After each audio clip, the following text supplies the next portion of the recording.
사진 한 장 보여드리도록 하겠습니다. 혹시 이 사진은 많이 보셨죠?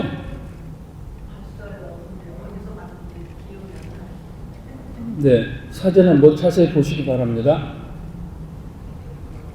뉴욕입니다. 뉴욕이고 1930년도에 미국에 상당한 경제 공황이 들어닥쳐서 전 세계 특히 뉴욕에 있는 사람들이 먹고 살기가 굉장히 힘들어졌습니다. 그래서 1930년에 록펠러 재단에서 자기 록펠러 재단의 기금을 가지고 록펠러 센터를 이제 건축을 하기 시작했습니다. 1930년도에. 그래서 아래층은 이미 많이 올라왔고 저것은 이제 지상에서 250m까지 올라온 1932년도에 찍은 사진입니다. 안전장치가 없습니다. 저 지상에서 저 위에까지의 거리는 250m라고 합니다. 저 11명의 사람은 건설 노동자입니다. 아래층에서는 이미 완공이 돼서 입주가 시작됐는데 이제 이것을 지으면 이제 다른 입주를 유치하기 위해서 우리가 이렇게 지고 있다고 하는 광고 효과를 높이기 위해서 1932년에 촬영된 사진입니다. 먹고 살기 힘들어서 이제 잡을 가지게 됐고 그래서 점심시간에 11명의 건설 노동자들이 철골빔 위에서 여유롭게 점심을 먹으면서 한컷 사진이 찍힌 겁니다. 새해가 시작이 될 때 여러분들 잘 아시는 이어령 교수님은 이런 말씀을 하십니다. 우리 모두는 벼랑 끝에서 새해를 시작한다. 이런 말씀으로 시작합니다. 벼랑 끝에서 새해를 시작한다. 혹시 들어보셨나요? 사진 한번 두 번째 사진 보여드리겠습니다. 누구죠? 그리고 그 옆에 있는 사람은 이어령 장관도 하셨고 교수님이라고 하죠. 네. 1988년도에 서울 올림픽을 했을 때 그 보면 조그만한 그 이렇게 아동이 하얀색 옷을 입고 그리고 하얀색 모자 쓰고 붉은색을 가지고 운동장 대각선으로 쫙 걸어 올라오면서 이렇게 하는 그 연출되는 게 있었죠. 그것까지 한 올림픽 총문화예술 감독이셨습니다. 이어령 감독이. 그런 정도의 위치를 맡을 정도면 뭐냐면 문화예술계의 한국 문화의 거의 정점을 찍는 분들이 할 수 있는 일이에요. 그 일을 하셨던 분이에요. 그런데 그 일을 하고 있을 때 저 딸 이미나라고 하는 분이 미국 LA로 공부를 하러 왔고 사시는 곳은 가든 그룹에서 사셨고 거기서 하나님을 만났고 거기서 목사가 됐습니다. 이미나 목사입니다. 옆에 있는 딸이 무남동녀 외동딸. 그런데 목사가 되고 난 지 얼마 안 돼서 암이 발병됐고 옥산수를 받은 지 10년 만에 소초를 했습니다. 한국 문학계에 지성했던 사람, 그 이어령 교수도 이제 무남동녀 외동딸이 그렇게 죽음의 사투를 벌이는 과정에서 아버지에게 부탁하고 꼭 믿어야 된다고 하는 예수님을 소개를 하게 됩니다. 그때부터 이어령 교수가 흔들리기 시작합니다. 이어령 교수는 이미 소천하셨고 그 부인도 이제 교수님인데 지금 92세로 생존해 계십니다. 그렇기 때문에 이제 이어령 교수가 새해가 되면서 하는 얘기의 신년사 메시지를 뭐로 주냐면 벼랑 끝에서 시작하는 새해라고 하는 것을 꼭 얘기를 하고 있어요. 이어령 교수가 말한 벼랑 끝은 무슨 의미가 있을까요? 두 가지 의미가 있습니다. 하나는 뭐냐면 진짜 우리의 삶이 벼랑 끝이라고 하는 겁니다. 1932년도에 아까 보여주신 사진에 그 노동자들이 250m 되는 그 높은 데서 아무것도 없는 그 허공에 매달려서 점심 먹는 사람들도 벼랑 끝에 서 있는 거고 그 사진이 찍힌 지 90 몇 년이 지난 지금 우리도 살고 있지만 벼랑 끝에 살고 있는 사람들. 그러면서 이어령 교수가 메시지를 주는 핵심적인 요소는 뭐냐면 우리가 벼랑 끝에 살고 있지만 새해가 돼서 벼랑 끝에서 시작을 다시 해야 된다. 그 시작을 다시 하는 것은 뭐다? 본질적으로 우리가 추구하고 잡아야 될, 시작해야 될 가치가 어디 있느냐를 우리에게 메시지로 던진 거예요. 그러면 이제 우리가 2026년을 열어주셔서 두째 주일을 맞이했는데 2026년에 우리들의 남가서 주구총교회가 한 해 동안 가지고 갈 표어는 뭐냐면 서로 사랑하라라고 하는 거죠. 그러니까 여러 가지 성격적 본질을 다 붙잡아야 하지만 우리 남가주 지구촌교회는 2026년에는 더군다나 필요한 게 뭐다? 사랑을 붙잡아야 된다. 사랑. 그래서 그것도 나를 사랑하라는 것이 아니라 너희도 서로 사랑하라 라고 하는 요한복음 13장 34절의 말씀을 본문으로 주셨고 우리는 그것을 올해의 표어로 삼고 있는 것입니다. 본문을 한번 보시도록 하겠습니다. 읽겠습니다. 시작. 새 계명을 너희에게 주노니 서로 사랑하라. 내가 너희를 사랑한 것 같이 너희도 서로 사랑하라. 요한복음에 있어서 요한복음의 핵심적인 주제, 성경에 있어도 핵심적인 주제가 되겠지만 그 중에서 우리가 요한복음 강해를 하는 것 중에 요한복음에서 말하는 핵심적인 주제가 뭐다? 바로 저 사랑입니다. 사랑. 여러분들 사랑이라고 하는 말은 너무 많이 들어보셨고 뭐 그렇겠지만 이 요한복음에서 말하는 사랑은 어떤 사랑이다? 아가페라고 하는 그 사랑을 얘기를 우리들에게 하고 있습니다. 그러니까 이 사랑이라고 하는 것은 단순한 어떤 감정적인 문제가 아니라 그것은 바로 곧 이 아가페의 사랑은 하나님의 존재 방식인 것이에요. 사랑의 본체, 하나님의 존재 방식, 그것을 우리가 사랑이라고도 하고 그리고 요한복음 3장 16절 말씀을 한번 보도록 하겠습니다. 읽습니다. 시작. 하나님이 세상을 이처럼 사랑하사 독생자를 주셨으니 이는 그를 믿는 자마다 멸망하지 않고 영생을 얻게 하려 하심이라. 요한복음 15장 13절 말씀도 같이 보겠습니다. 네, 읽습니다. 시작. 사람이 친구를 위하여 자기 목숨을 버리면 이보다 더 큰 사랑이 없나니. 요한복음 3장 16절과 요한복음 15장 13절의 말씀에 사랑이라고 하는 이제 말이 두 개 나오는데 요한복음 3장 16절의 사랑은 뭐냐면 하나님께서 우리를 구원해 주시는 구원의 동력의 사랑을 말하는 것입니다. 그리고 요한복음 15장 13절의 말씀에서 사람이 친구를 위하여 자기 목숨을 버리면 이보다 더 큰 사랑이 없나니 라고 하면서 사랑에서의 희생을 말씀을 하시는 겁니다. 이 두 가지 구원의 동력인 사랑과 희생의 동력인 사랑을 이제 두 개를 다 엮어서 요한복음에서는 핵심적인 사상으로 그렇게 말씀을 하고 있는 겁니다.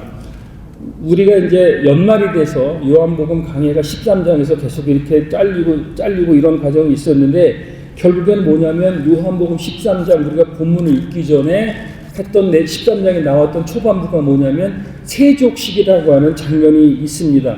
그것이 바로 뭐다? 섬김의 사랑이고 그리고 요한복음은 이제 표적의 책이라고 해서 어떤 사인을 보여주는데 사인은 뭐다? 십자가라고 하는 것은 결국은 예수 그리스도가 우리를 구원하기 위해서 십자가에 가는 희생적 사랑을 얘기하는 것입니다.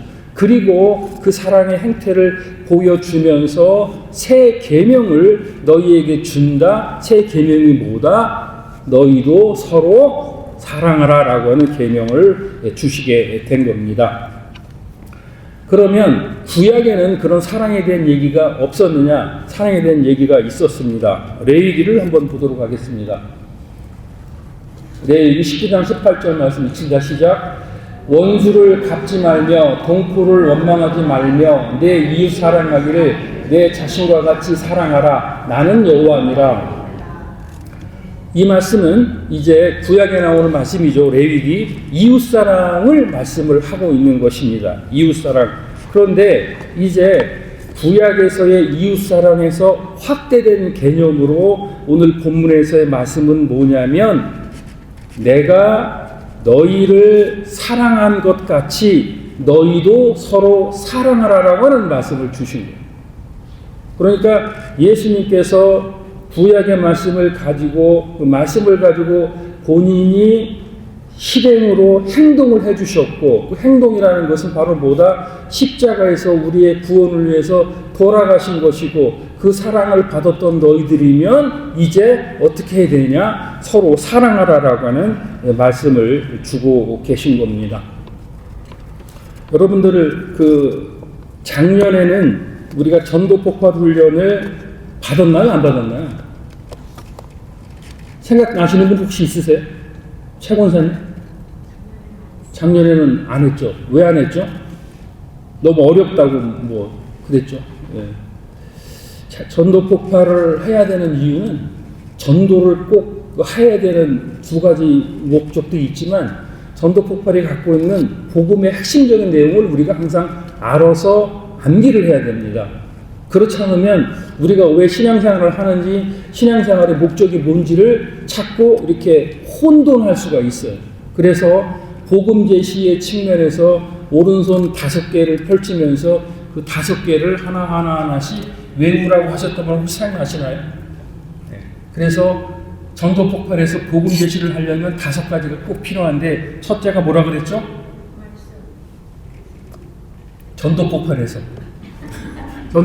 보면 첫 번째가 복음 제시의 첫 번째 은혜 값없이 주시는 하나님의 선물인 은혜를 얘기를 하고 그 다음에 은혜 설명이 끝나면 두 번째 뭐를 넘어간다 그랬죠? 인간은 다 죄인입니다. 죄인은 자신을 구원할 수 없습니다. 그 다음에 세 번째 은혜 인간 세 번째는 뭐죠? 하나님은 공의로우시고 자비로우신 분이라고 설명. 네 번째 예수 그리스도는 참 하나님 동시에 참 인간이시다라고 하는 것. 그리고 마지막에 뭐라 그랬죠? 믿음. 이게 손으로 딱 복음 전도를 제시를 하거나 너무 관계성에만 치우쳐서 교회가 좋으니까 와봐라라고 하는 오프닝 성격으로 이렇게 서론도 중요하지만 결국에 핵심적인 것은 그렇게 관계성을 개인이 맺어서 교회를 와도 한계가 있는 것이고 결국에는 이 복음 설명 5가지 은혜, 인간, 하나님, 예수 그리스도, 믿음 이것에 대한 설명을 했을 때 마음문을 열고 성령이 그에게 일을 쳐줬을 때 그는 새로운 삶의 신앙생활을 할 수가 있는 것입니다. 그런데 이것을 이제 우리가 놓쳤던 어떤 반성과 회개를 좀 했고요. 결국에는 우리가 이제 오른손이 그렇게 5개에 대한 복음의 핵심적인 것을 가지고 있어야 한다면 결국에는 반대편에 있는 왼손의 5가지는 뭐다? 사랑이 실천하는 내용이 들어가 있어야 돼요. 그러니까 우리가 지금 보면 너희도 서로 사랑하라라고 하는 말씀 중에 서로라고 하는 대상은 어디입니까? 서로.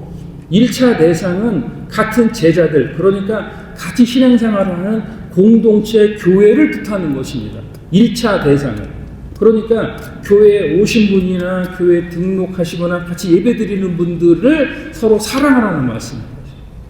그리고 2차 대상은 누구냐면 같이 신앙생활에서 같은 교회에서 예배를 드리진 않지만 가족 그리고 믿지 않는 이웃까지를 2차 대상으로 서로 사랑하라고 하는 말씀을 우리들에게 주고 계신 것입니다. 그렇다면 적용적인 측면에서 결국에는 복음의 핵심 내용이 그렇고 그 다음에 예수 그리스도를 믿음으로 해서 이 요한복음의 핵심적인 사상과 내용이 사랑이면 여러분들은 사랑을 정의해 보십시오라고 하면 또 여러분들은 사랑을 뭐라고 말씀을 하시겠어요? 그리고 여러분들은 사랑하면 떠오르는 것이 뭐냐면 갈라디아서에 나오는 성령의 열매 9가지 중에 제일 먼저 나오는 게 뭐죠? 그게 사랑. 그리고 고린도전서 13장에 나오는 사랑장에서 나오죠. 사랑은 나의 유익을 구치 아니하고 14가지가 짝짝짝짝짝 나오고 오래 참고 이렇게 나오죠. 이런 내용이 성경에 나와 있습니다. 그런데 그 내용을 포함을 해서 우리가 복음을 가지고 있고 그리고 주님이 주신 새 계명에서 서로 사랑하라 라고 하는 말씀이 있다라고 하면 5가지로 우리가 서로 사랑하는 원칙과 그것을 적용하는 것이 필요하다라고 하는 것입니다. 잘 외우시기를 바랍니다. 요한복음 11장 35절의 말씀을 보도록 하겠습니다. 읽습니다. 시작. 예수께서 눈물을 흘리시더라. 사랑하면 꼭 첫 번째 오른손으로는 복음을 했고 왼손에 했을 때 뭐냐면 제일 따라가야 될 게 바로 뭐냐면 위로입니다. 위로. 네. 위로 뭐 배려라고도 하는데 위로라고 얘기를 하죠. 위로가 뭡니까? 외롭고 힘든 사람 곁에 있어서 같이 있어주거나 따뜻한 말을 해주는 것이 위로입니다. 그런데 어떤 측면에서 우리는 교회를 잘 세우고 교회를 부흥시켜야 되고 우리 가정을 잘 세운다고 하는 그런 측면에서 위로해 주거나 저렇게 예수님처럼 Jesus wept. 저긴 제일 짧은 영어 구절인데요. 예수님께서 능력이 없으신 분이 아니라 그 당시에 슬퍼하는 사람 옆에서 그냥 울어주신 거예요. 저것이 바로 위로입니다. 위로. 사랑의 형태는 같이 있어주는 것이고 그 사람의 심정이랑 동일한 방향으로 가주는 겁니다. 그런데 교회를 잘 하기 위해서 우리는 뭐 하냐면 충조평판을 하게 됩니다. 충조평판. 충이 뭐죠? 충고, 조언, 평가, 충조평판, 판단. 최고 선생님 잘하시네. 충조평판. 예, 이런 거 하면은 안 된다는 거예요. 하라는 얘기가 아니라 이제 아시죠? 그래서 사랑을 우리에게 적용하려고 하면 요한복음 11장 35절의 말씀처럼 사랑의 적용은 보다 위로를 좀 해주시라고. 위로를.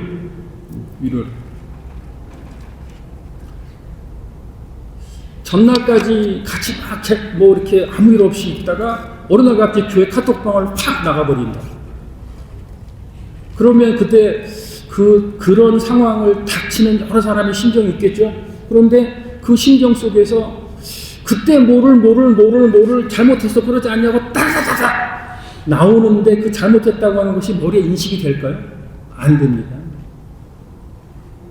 이거 참 얼마나 충격스러울까라고. 그러나 하나님은 무슨 잘 이렇게 나중에 뜻을 알려주겠지라고 위로의 말이 꼭 필요합니다. 서로 사랑하라. 왼손의 첫 번째 위로가 꼭 있어야 되는 것입니다. 두 번째 에베소서 4장 32절 말씀 보겠습니다. 읽습니다. 시작. 서로 친절하게 하며 불쌍히 여기며 서로 용서하기를 하나님이 그리스도 안에서 너희를 용서하신 것 같이 하라. 두 번째 사랑의 적용은 뭐냐면 바로 에베소서 4장 32절의 말씀처럼 용서하는 겁니다. 용서를 어떻게 할 수 있습니까? 용서가 뭡니까?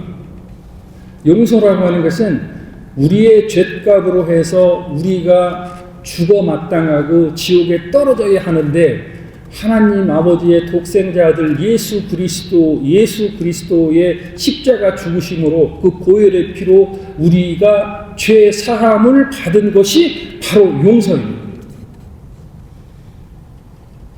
그래서 그 전에 지은 죄, 지금 짓고 있는 죄, 앞으로 지을 죄까지 전부 다 도말시켜 주는 것을 용서라고 하고 그 죄를 우리는 용서받았고 하나님 아들 예수 그리스도에서 덮어주신 게 되는 거예요. 그러니까 사랑의 실천의 두 번째는 뭐냐면 용서를 해야 돼요. 용서. 내가 이런 일로 인해서 철천지 원수가 돼서 철천지라고 같은 하늘에서 같은 공간에서 똑같은 하늘을 이웃할 수 없다고 하는 것이 철천지 원수라고 하는 거잖아요. 그렇게 된다고 하는 그 측면을 버리고 이제 사랑의 실천에서 새로운 계명 왼손의 첫 번째 위로 같이 있으면서 따뜻한 말 해주고 두 번째는 잘 생각해 보면 원한에 사무치지만 그러나 또 하나님에게 받았던 은혜대로 한다면 용서할 수 있는 부분도 있어서 사랑의 실천은 두 번째 용서가 돼야 되는 것입니다. 야고보서 1장 12절 말씀 보겠습니다. 읽습니다. 시작. 시험을 참는 자는 복이 있나니 이는 시련을 견디어낸 자가 주께서 자기를 사랑하는 자에게 약속하신 생명의 멸관 얻을 것이기 때문이라. 이 말씀은 뭐냐면 세 번째는 바로 사랑은 인내를 한다고 하죠. 인내. 그러니까 인내라고 하는 것은 뭡니까? 그 사람을 신뢰하고 사람을 신뢰하는 게 아니라 하나님을 신뢰하고 끝까지 흔들리지 않는 것을 우리는 인내라고 하는 것입니다.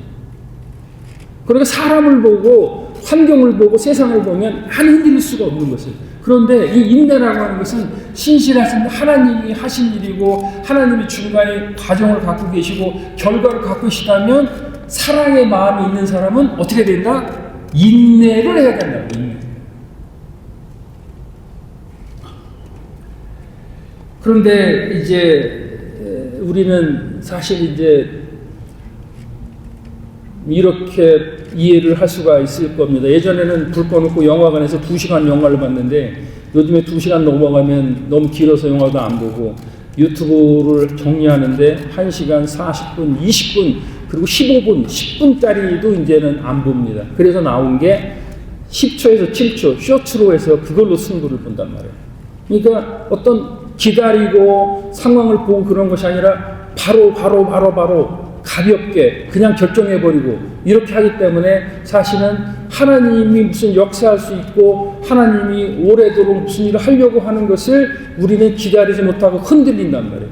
이것이 없는 것이 바로 인내가 없는 것인데 결국에는 어떤 일이 생기고 내 주변에 어떤 일이 생겨서 끊임없는 나락으로 빠져든다 할지라도 결국에는 테니스를 치신 분은 알겠지만 서브를 할 때 테니스를 힘차게 공을 때려 서브를 매기면 그 공이 땅에 떨어지고 난 다음에 스핀이 먹고 올라왔을 때 시작이 되는 것인데 그 땅에 떨어지는 순간까지를 기다리지 못하고 떨어졌는데 내가 이런 일을 하고 이러쿵저러쿵 나의 잘못을 과거를 반성하는 게 아니라 환경 탓하고 누구 탓을 하는 이제 그것을 우리는 사랑이 없다라고 볼 수 있고 그렇기 때문에 사랑의 실천을 하려고 하면 인내를 세 번째 꼭 가지고 있어야 된다라고 하는 것입니다.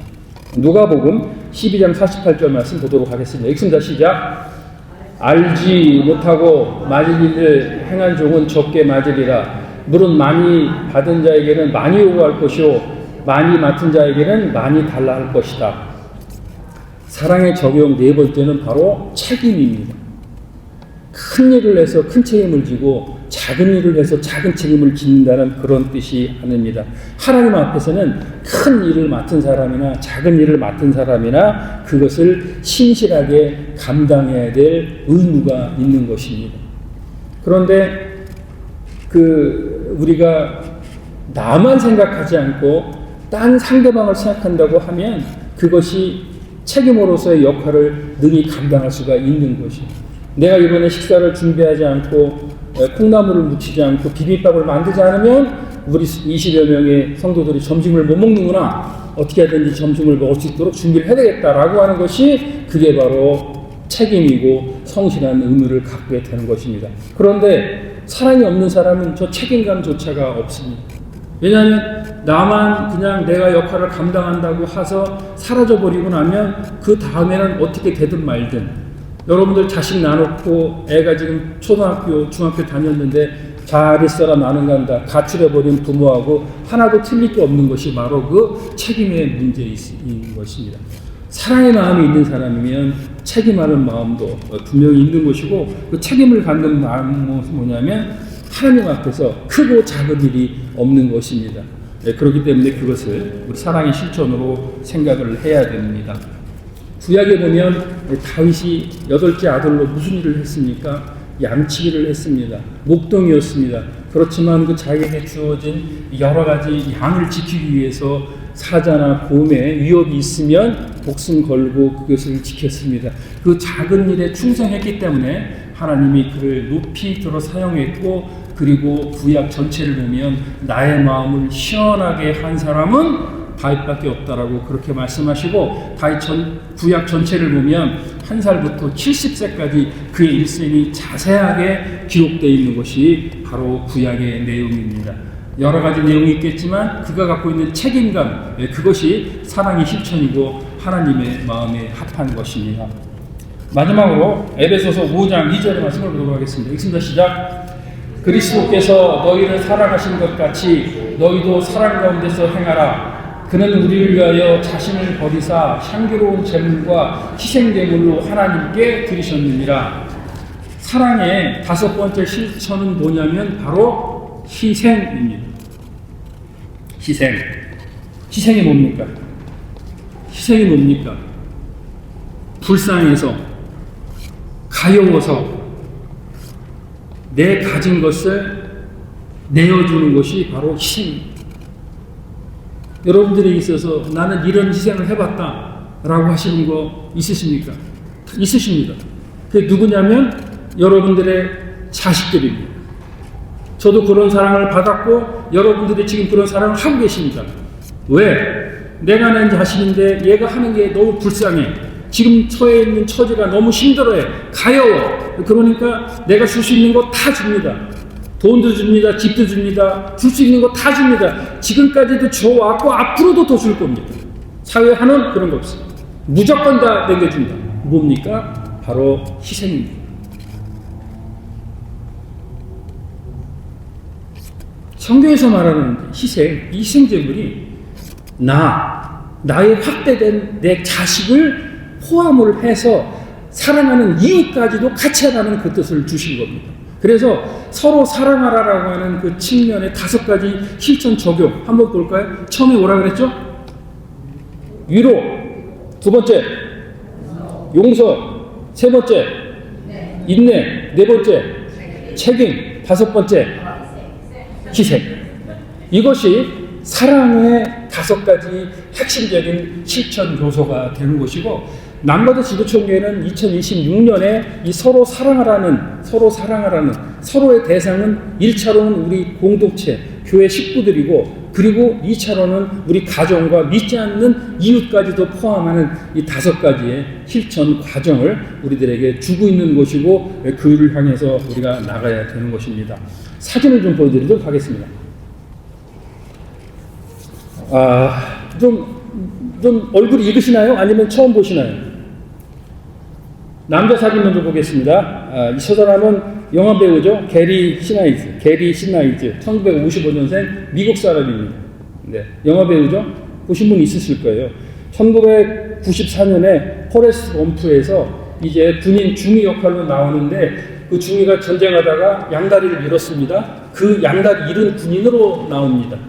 그런데 전쟁하다가 양다리를 잃은 군인으로 나왔는데 너무 연기를 리얼하게 해서 그 포레스트 검프를 찍고 난 다음에 많은 군인들이 편지를 보냅니다. 정말 이렇게 내가 정말 전쟁터에 나갔다 다리를 잃어서 힘들게 살았는데 그것을 보니까 내가 정말 마음이 너무 공감이 됐고 감사하다. 그런 편지를 너무 많이 받게 되고 그런 상위 용사들이 찾아온 거예요. 게리 시나이저에게. 이 사람이 거기서부터 불쌍하고 연민한 마음이 생기기 시작합니다. 그 다음에 이제 돈을 벌면서 계속해서 전쟁에 나가서 상처를 당하고 다리가 잘리고 이런 사람들의 가정과 자녀들을 전부 연말에 한 번씩 디즈니랜드로 초청을 하는 거예요. 전 미국에 있는 사람을. 이제 작년에 2025년도에 보니까 비행기 17대에 17,000명을 태워가지고 디즈니랜드를 4박 5일을 구경을 시켜줍니다. 그게 작년 2025년만 한 것이 아니라 그 이후로 쭉 해온 사랑의 실천이 되는 것이에요. 저것이 어떤 희생이 없으면 그 경비가 혹자는 돈을 많이 버니까 세금 낼 거로 이렇게 한다. 그런 측면에서 세금 내고 잘 가질 수 있는데 그것을 희생이라고 하는 측면에서 내가 가진 것보다 더 아프고 불쌍한 사람을 위해서 사용하는 저 분이 이제 누구다? 게리 시나이즈라고 하는 영화 배우입니다. 옆에 계신 분은 혹시 누군지 아시나요? 저분이 저 유명한 헨리 포로라고 하는 소설을 쓴 작가입니다. 이름은 뭐냐면 J.K. 롤링이라는 작가입니다. J.K. 롤링 1965년생 영국분이십니다. 30살이 됐을 때 딸을 하나를 가지고 이혼을 당했다고 그러더라고요. 이혼을 당했는데 그때부터 해리 포로를 쓰기 시작했는데 그 딸하고 사는 게 너무 힘들어가지고 이 딸을 이제 고아원에 보내느냐 마느냐 뭐 이런 아주 그런 순간들이 많이 있었나 봐요. 그런데 그 어려움을 겪고 이제 해리 포로가 대성공을 거두면서 이제 그 진짜 엄청난 돈을 벌게 되죠. 그때부터 이제 J.K. 롤링스가 한 게 뭐냐면 어려운 상황에서 부모가 부양을 못하니까 이 어린아이들을 이제 고아원으로 보내잖아요. 이 고아원으로 보내서 떨어져 살아야 되는데 그런 가슴 아픈 심정이 있으니까 그렇게 해서는 안 되겠다 싶어서 그때부터 돈을 버는 족족 뭐를 하냐면 그렇게 경제적인 사정 때문에 어려운 사람들을 자식들을 고아원에 보내는 걸 못 보내게 하는 재단을 만들어 가지고 작년까지 했던 게 뭐냐면 고아원 아이들을 집으로 돌려보낸 숫자가 28만 명이랍니다. 그리고 그 추산의 금액이 한국 돈으로 1,000억 원 정도. 1965년생입니다. 1965년생이 저렇게 큰 인물들이 많이 나오죠. 네.